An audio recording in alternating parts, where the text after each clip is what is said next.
Good day, brothers and sisters. Another day to spend with the Lord. Come, let us listen and reflect on His Word.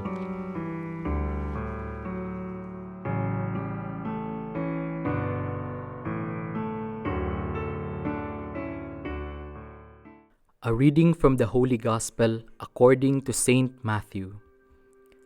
One of the 12, who was called Judas Iscariot, went to the chief priests and said, "What are you willing to give me if I hand him over to you?"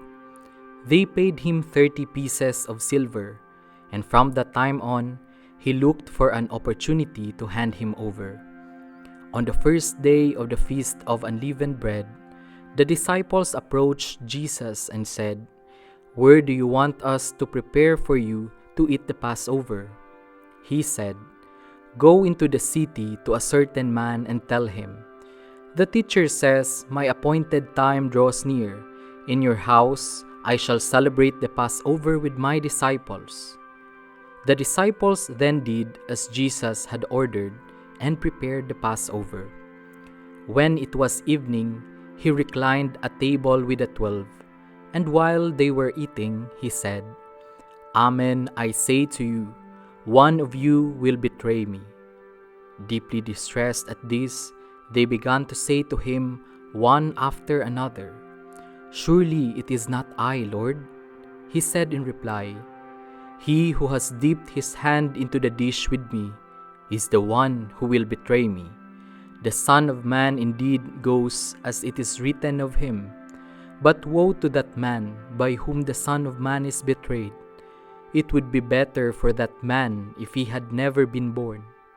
Then Judas, his betrayer, said in reply, "Surely it is not I, Rabbi." He answered, "You have said so." The Gospel of the Lord. They paid him 30 pieces of silver. Can human life be valued monetarily? In the civil law, we know that cases involving involuntary manslaughter, not murder, are settled in the end by paying a sum of money to the family of the victim. But of course, nobody thinks such a sum of money is the value or worth of the person's life.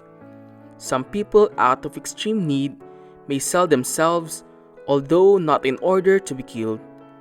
But Judas' act of handing Jesus over to the Jewish authorities for 30 pieces of silver underlines how the lure of money can make us do unthinkable things. Would you sell your yaya, or your tutor, or your closest friend? You squirm at the thought of it.